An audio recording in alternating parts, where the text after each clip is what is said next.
Hello, everyone. Welcome back to another episode of the Play Action Podcast presented by Warrior Student Media. I'm Brandon Smith. He's my co-host, TJ Hawes. How's it going, guys?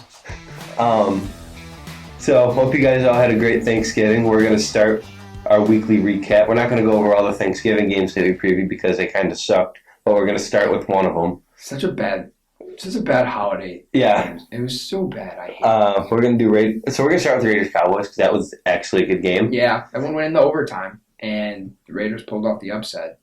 I have one story for this game, and I think a lot of people are really upset about it. It's flags. 28 total flags thrown in this game. I heard about that. I didn't watch the full game because obviously, it was Thanksgiving. I watched a good bit of it. I saw a lot of it. I know the Cowboys both teams looked good. I don't even think it was the Cowboys who really looked bad. It's just the Raiders looked really good. I have so much fun watching the Raiders offense. I have fun watching just Hunter Renfrow himself. Hunter Renfrow's a dude is so good. I mean, I didn't watch most of the game mainly because Darren Waller got out in the first quarter, and he's starting on my fantasy team, so that hurt me a little bit. And then Zeke did good, and now he's probably going to be sidelined with a knee injury for a couple weeks. So that also hurts my fantasy team. So I'm not really in the greatest mood after that game, but it was a good game overall. Derek Carr, kind of played better than he has the past couple weeks. This whole offense has played better. So yeah, I think with the Cowboys, they've struggled a little bit recently, especially defensively, after such a good start to the year. Well, they have a game on Thursday night, and Mike McCarthy's out with COVID. That's right. I honestly forgot. So Dan Quinn's going to be on the sideline and be the head coach. Dan Quinn has really changed his defense around. We'll see kind of how they perform. I like what the Cowboys do defensively, especially with their safeties, because they run a lot of different packages with like Keanu Neal, Devontae KZ, Malik Hooker. Those guys are all getting interesting.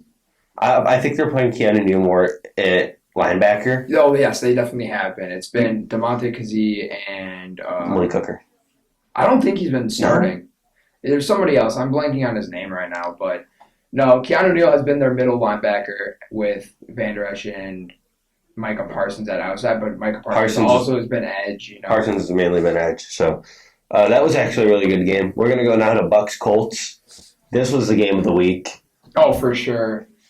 The Bucs, they looked a little bit back to form.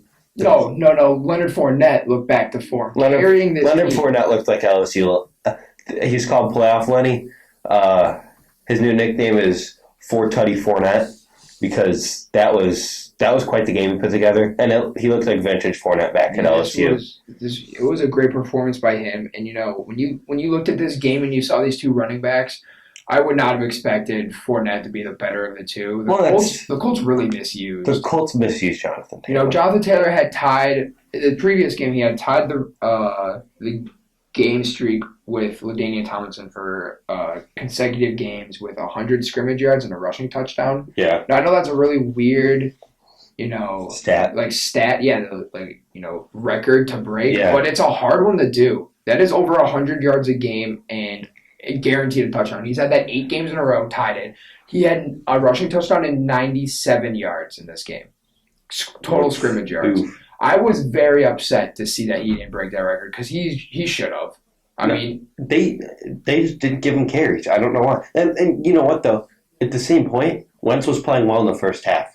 When Taylor wasn't getting carries, Wentz was playing well. He had 3 first-half touchdowns and 200 yards. Yeah, but that still doesn't give the Colts any right to just stop using Jonathan Taylor after he's been consecutively great this entire season. It really doesn't make sense to me. No, I really think that I think Frank Reich has kind of had a history of that misusing players. Yeah, I mean, as of recent, I can agree. Which is weird. Again, I mean, he does misuse players, but at a certain point, seeing how you use your running back, he plays well how you use him. Why change it? Right. That's what's confusing me. I do like this Colts team a lot. They're one of my favorite teams in the AFC to watch right now, and I think in the AFC, you only have so many teams that are in Super Bowl contention. You have the Ravens. Ravens are the first seed. Ravens are the first seed. Patriots are the second. I can't put the Patriots in Super Bowl contention. Oh no, I'm not even saying Super Bowl contention. I'm just saying I believe they're second in the AFC. I think the Ravens are good in the AFC. The Bills are they're okay. The Bills are I'm still going to put the Bills up there. I mean, Patriots, if you look at their 6-game win streak, they haven't played great teams. No. Doesn't mean they have been playing bad. No. But they have been blowing those teams out. But you know what I can't do? I just can't trust a rookie quarterback in the playoffs. That's a good point. And I know Mac Jones isn't playing like a rookie because he's been unbelievable.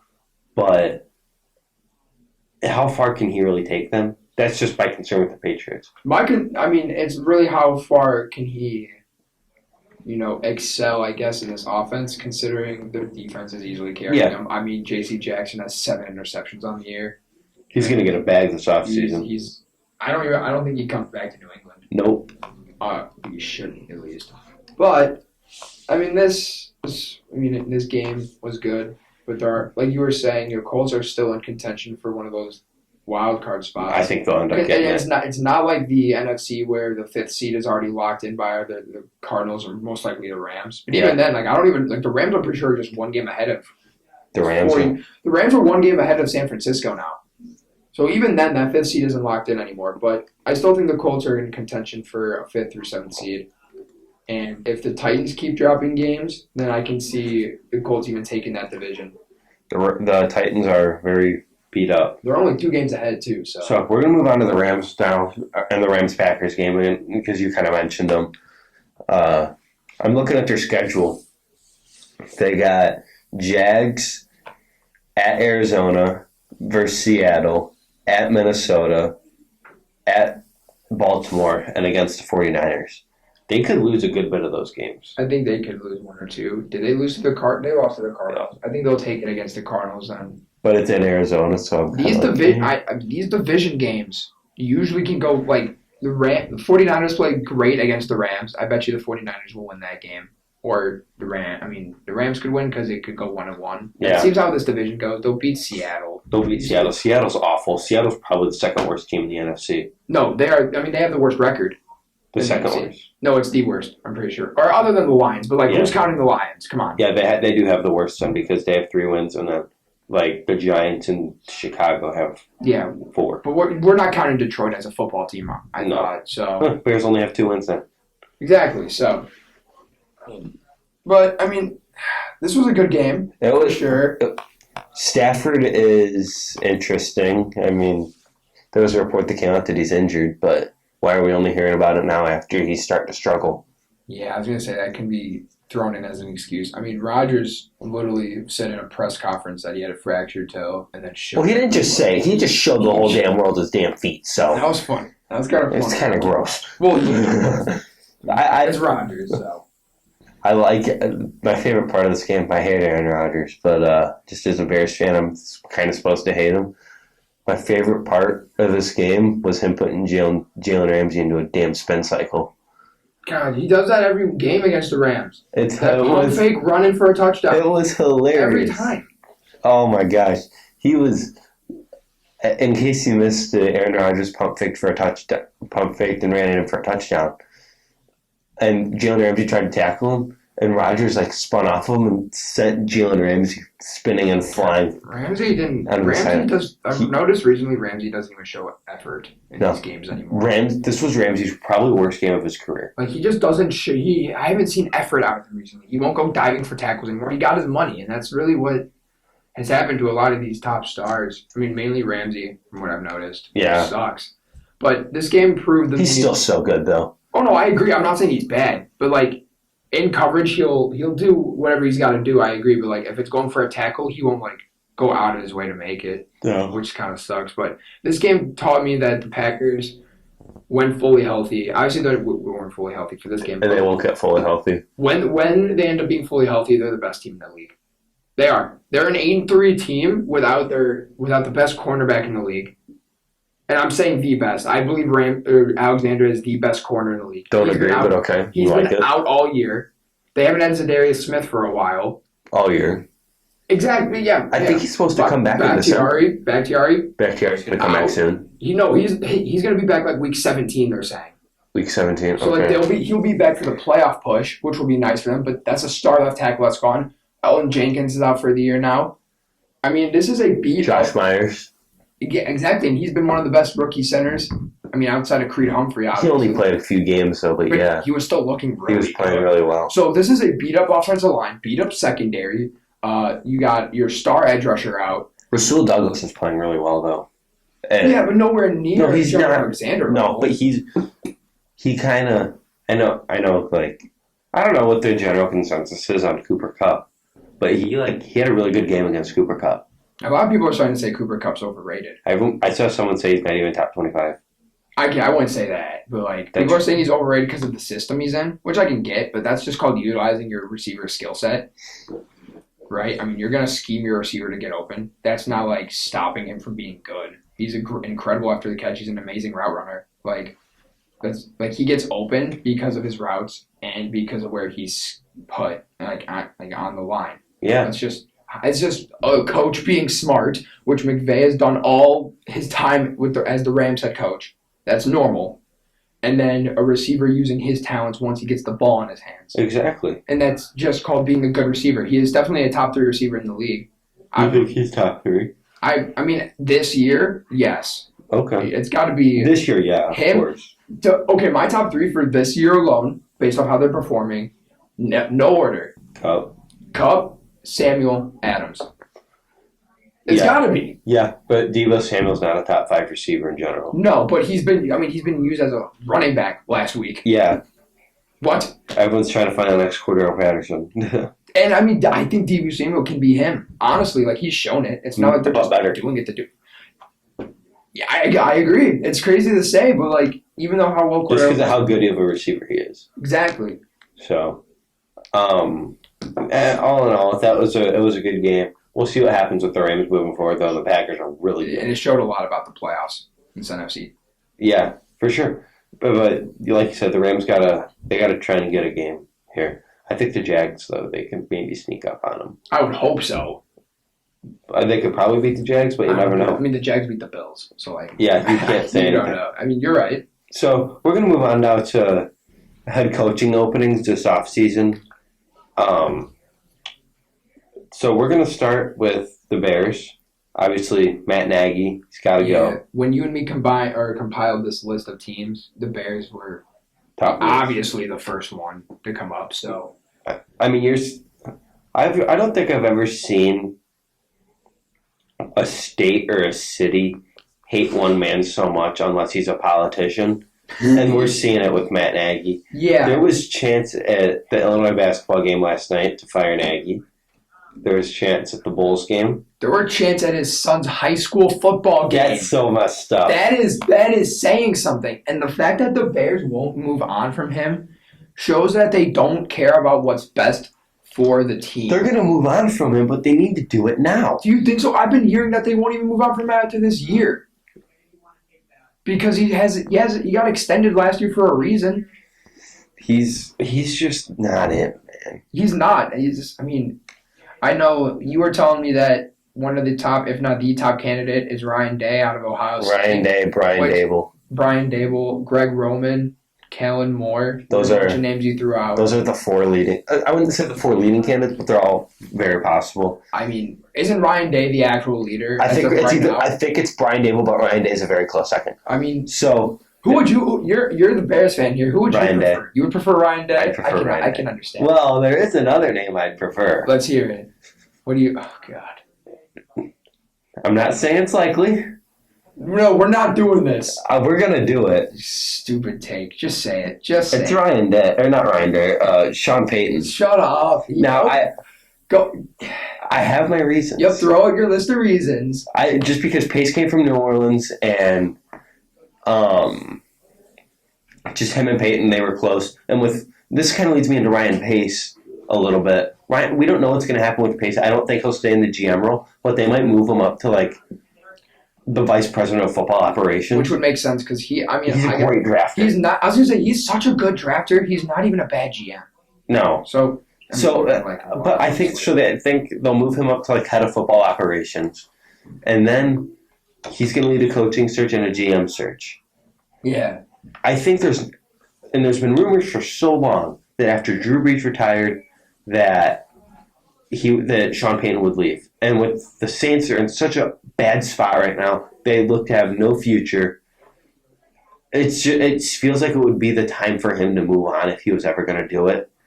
But I mean, I don't think it's likely, but it's a probability, or not probability. It's a possibility that I have to throw out there.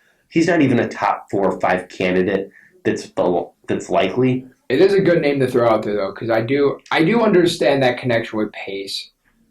I feel like the McCaskies, I think, would get very desperate. But that's the thing. I've been hearing, not hearing, but I've been told that they won't spend a ton of money on coaches.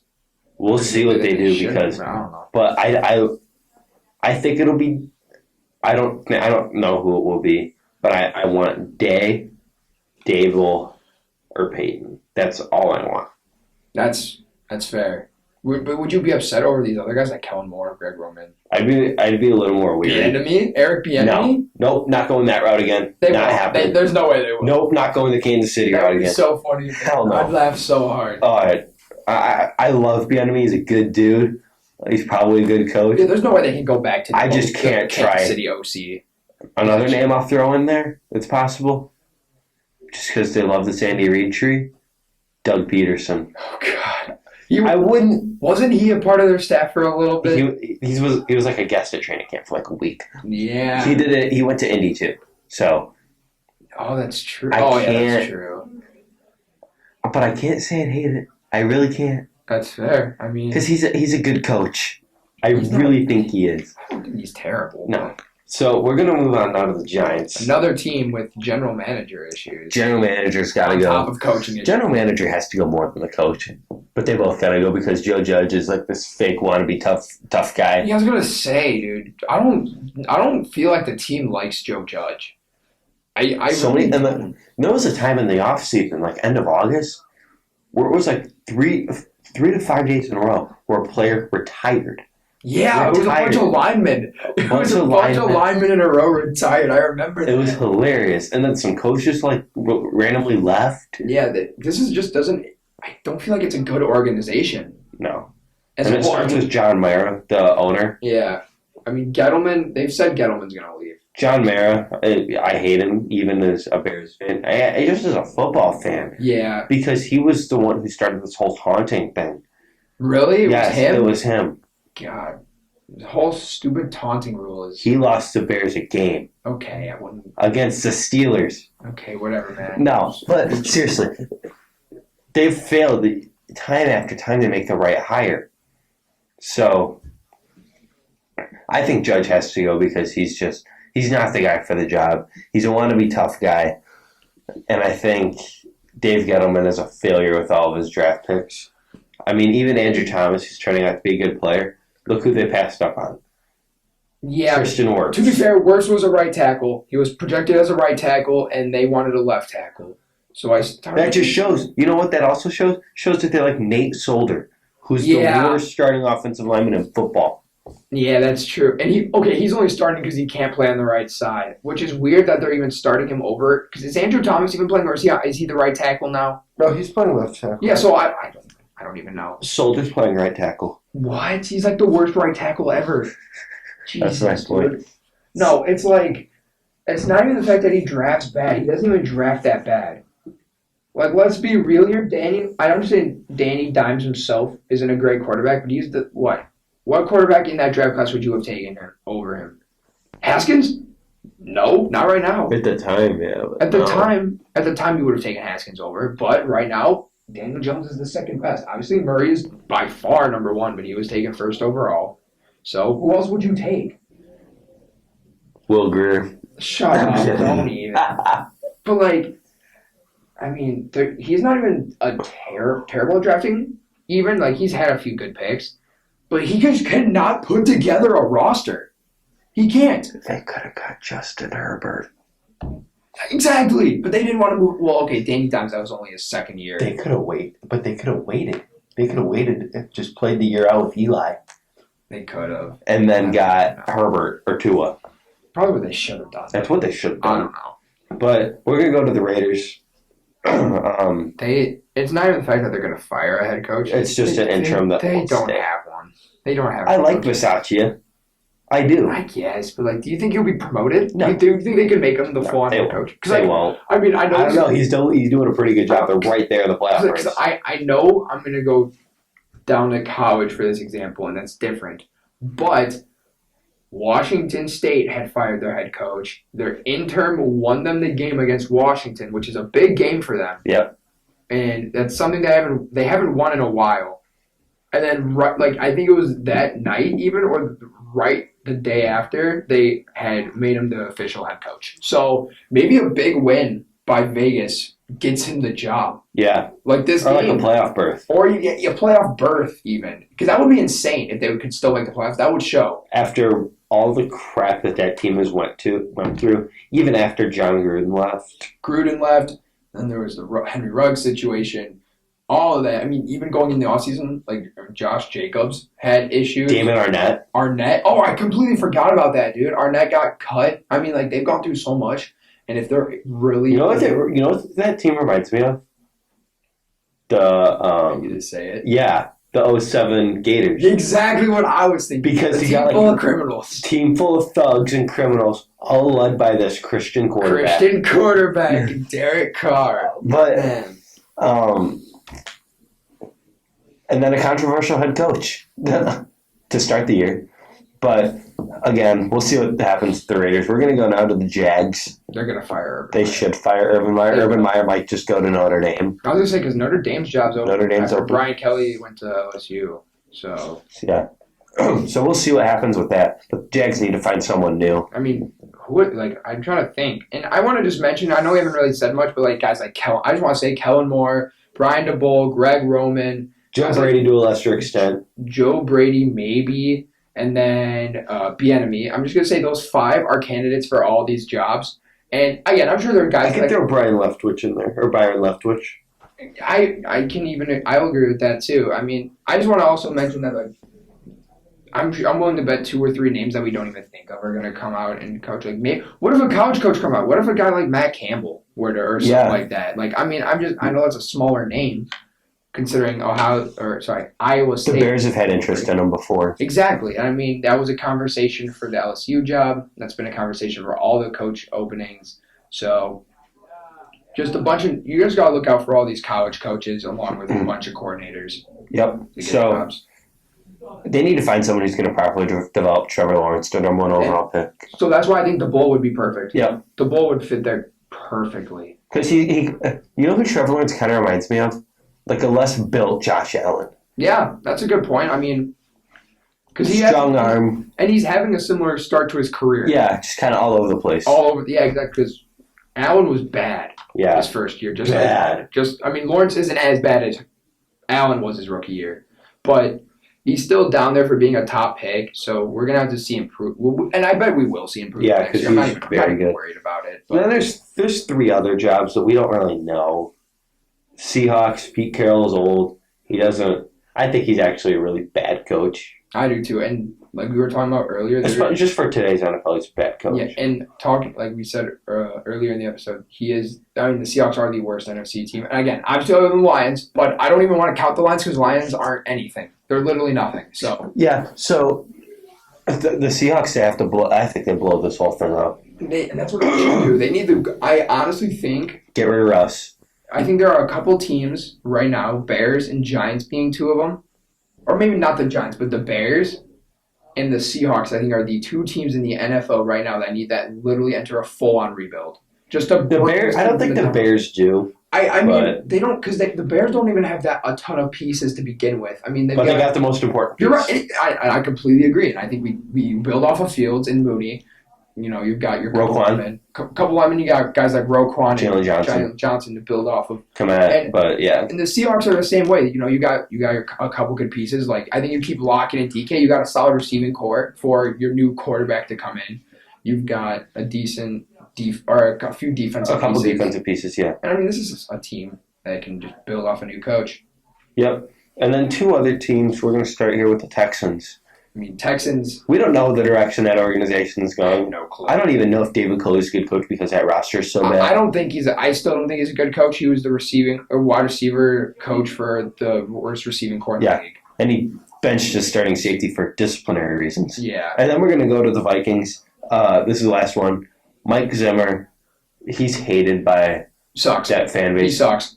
He's bad at game management. So we'll see what happens with that. Maybe sometime in the future we'll go over some candidates. It's going to be a very interesting offseason. And we can pick the coaching carousel. But that's going to do it for this episode of the Play Action Podcast, presented by Warrior Student Media. I'm Brandon Smith. He's TJ Haas. Have a good day. See you Thursday.